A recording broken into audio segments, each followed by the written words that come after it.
आजच डाउनलोड करा आणि तुमच्या आवडत्या मालिकांचा आनंद लुटा। नाही असू द्या, काही प्रॉब्लेम नाही। नाही रे बाबा, मित्राच्या घराचं पावित्र्य जपलं पाहिजे। किराणा मालाचं दुकान हे काय रे बाबा? हे काय तुम्ही भाडेकरू आहात, लक्षात असू दे, भाडेकरू ना। बापरे, केवढ्या नियम आणि अटी आहेत बापरे। हो, आणि ते सगळे पाळतो मी। हो, म्हणजे मला सांगितलं तसं ते पाळायला। धन्यवाद बाबा। या ना, आतमध्ये या ना। म्हणजे घर थोडं छोटं आहे, पण अरे असू दे रे, घर छोटं मोठं असं काही नसतं रे। ये दिल दिल बहुत बड़ा होना चाहिए। ते तर काय तुझं आहेच नाही का? छान छान, पण घर अगदी नीट नेटकं ठेवलंयस, मस्त, वाह। अरे तुला सांगतो, आम्ही कॉलेजमध्ये होतो ना, अरे हॉस्टेल वरती आहे सगळी खोली आमची अस्ता व्यस्त एकदम। कपडे एकीकडे, पुस्तकं दुसरीकडे, वेळेवर कुठली वस्तू मिळेल तर शपथ। अरे पण तुला सांगतो, एक माणूस आला आमच्या आयुष्यामध्ये आणि सगळं आयुष्य अगदी सरळ रेषेत सुरू झालं। हो, तिथून पुढे मला अगदी सगळं नीट नेटकं लागायला लागलं। आणि माझं पण सेम आहे, म्हणजे मला पण सगळं असं नीट नेटकं लागतं। नाही ते काय दिसतच आहे, घराकडे बघून कळतच आहे ते। पण तुला खरं सांगतो, बॅचलर म्हणून नीट नेटकं राहणारा माझ्यानंतर तूच पहिला माणूस मी बघतोय। बाबा छान, मस्त घर ठेवलंस। थँक्यू। या ना तुम्ही, आत या ना, या।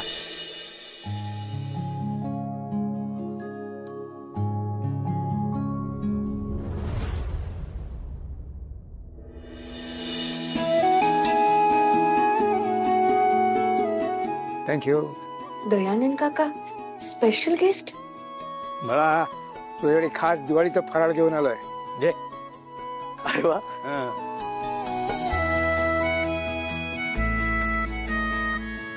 अनारसे। अरे तुला सुद्धा आवडतात अनारसे? खूप आवडतात। आणि माझी आई खूप सुंदर अनारसे करायची। हो, ती गेल्यापासून मी तसे अनारसे नाही खाल्ले।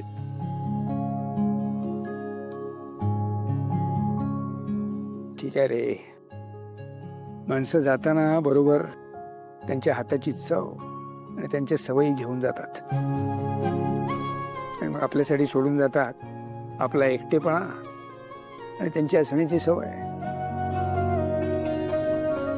खरं आहे, आपल्या जवळची व्यक्ती अशी आपल्याला सोडून जाते तेव्हा एक विचित्र पोकळी निर्माण होते। खूप त्रासदायक असतं ते, माहिती आहे मला। बरं असो, ते असो, पण मला सांग, तुला जी मुलगी आवडते तिला जमतात का हे असे अनारसे बनवायला? हा, काहीतरीच काय काका? अरे काहीतरीच काय, सांग ना। कसं स्वयंपाक वगैरे जमतो की नाही, तिला येतो की नाही? हे बघ, तुला सांगतो, आपल्या मनाचा रस्ता कायम आपल्या पोटात न जातो, लक्षात ठेव। हो ना, माझी आई पण सेम म्हणायची, होय का? म्हणून मी तुमच्यासाठी खास पदार्थ केलाय, आवडेल तुम्हाला। अरे वा, नारळाच्या वड्या, क्या बात आहे, तू बनवलेस? हो, तुला येतात? मला ना चपात्या सोडून बाकी सगळा स्वयंपाक येतो। हो, आईने शिकवलंय मला। आणि हे खोबऱ्याच्या वड्या पण तिने शिकवलंय, तिचीच रेसिपी आहे। होय का? घ्या ना। अरे म्हणजे घेतलं असतं मी, पण मला शुगर आहे रे। आज चीट डे आहे असं समजूया। होय, हा, आणि मी कोणाला सांगणार पण नाही। अरे घ्या ना। तुझा आग्रह मोडवत नाही म्हणून घेतोय।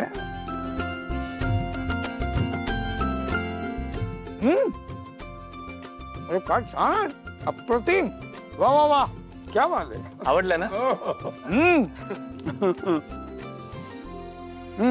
आणि नुसतं मला नको खायला घालूस, ये तू पण खा। काका, मी खाईल नंतर। अरे हो रे, दिवाळी आहे म्हणून माझ्या हातनं।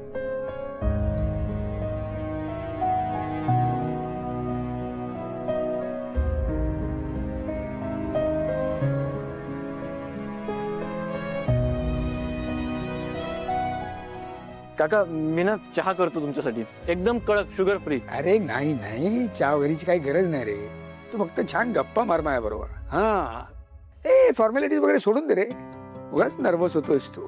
चल ये, करतो ना, ये चल गप्पा मारू मस्तपैकी, ये ये काम काम।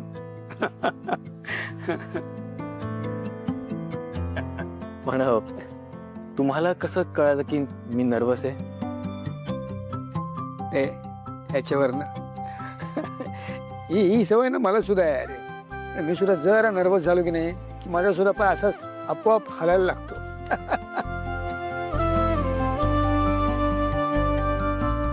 तुम्हाला मे बी विचित्र वाटेल, पण माझ्या घरी पहिल्यांदा गेस्ट म्हणून कोणीतरी आलंय.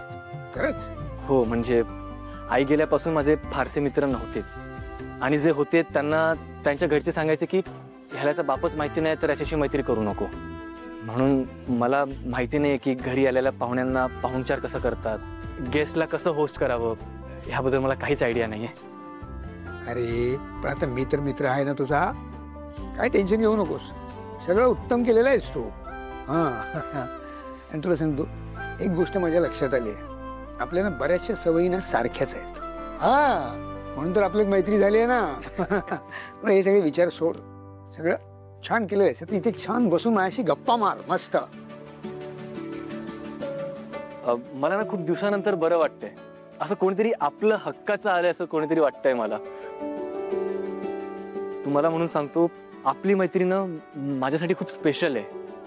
खरं सांगू का, मला सुद्धा खूप छान वाटतंय. म्हणजे खरं तर तू माझ्यापेक्षा वयाने खूप लहान आहेस, पण किती मच्युअर्ड आणि किती समजूतदार असल्यासारखं वागतोस. म्हणजे आपल्या दोघांमध्ये एवढं वयाचं अंतर आहे हे जाणवतच नाहीये मला. ऍक्च्युली म्हणून ही दिवाळी ना माझ्यासाठी खूप स्पेशल आहे. बरं बरं ठीक आहे, या मित्राचं ठीक आहे, पण मैत्रिणीचं काय? काय काका तुम्ही पण ना. अरे काय काय काय, अरे काय लाजतोस काय? काय काय नाव काय त्याचं? अरे मित्र म्हणतोस ना मला तू, मित्राकडे मन मोकळं करायचं असतं. हां हां, याशी सिक्रेट्स असतात ना, ते सगळे मित्रांनाच सांगायचे असतात. सांग सांग, काय नाव काय सांग?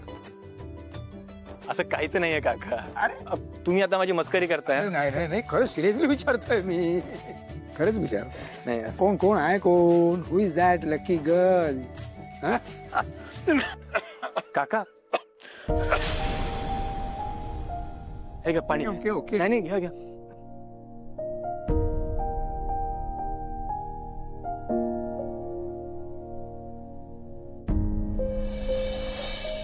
ओके बरं वाटतंय? ठीक आहे ठीक आहे. असं अचानक खोकला? खोकला नाही रे, बोलता बोलता ठसका लागला मला. ते राहू दे, तू तुम्हाला सांग, नाव सांग तुझ्या मैत्रिणीचं. काका असं काहीच नाहीये. येदा दादा. अरे आलास तू? एक मिनिट आलो. हा थँक्यू. अगदी वेळेवर आलास. किती झाले? 400 रुपये. हे घे. आणि थांब थांब थांब थांब. किती छान आहे हा मुलगा. या मुलाने गेल्या काही दिवसात माझ्यासाठी जेवढं केलंय तेवढं युवराजने त्याच्या पूर्ण आयुष्यात केलं नाहीये. हा माझा मुलगा असता तर. हे घे. Happy Diwali. Happy Diwali. Thank you. हा वेलकम. काका आता तुमची आणि आईची भेट घालून देतो. हो हो, अरे मला तुझ्या आईला भेटायचंच आहे. इतक्या सद्गुणी मुलाची आई कोण आहे बघू दे तरी.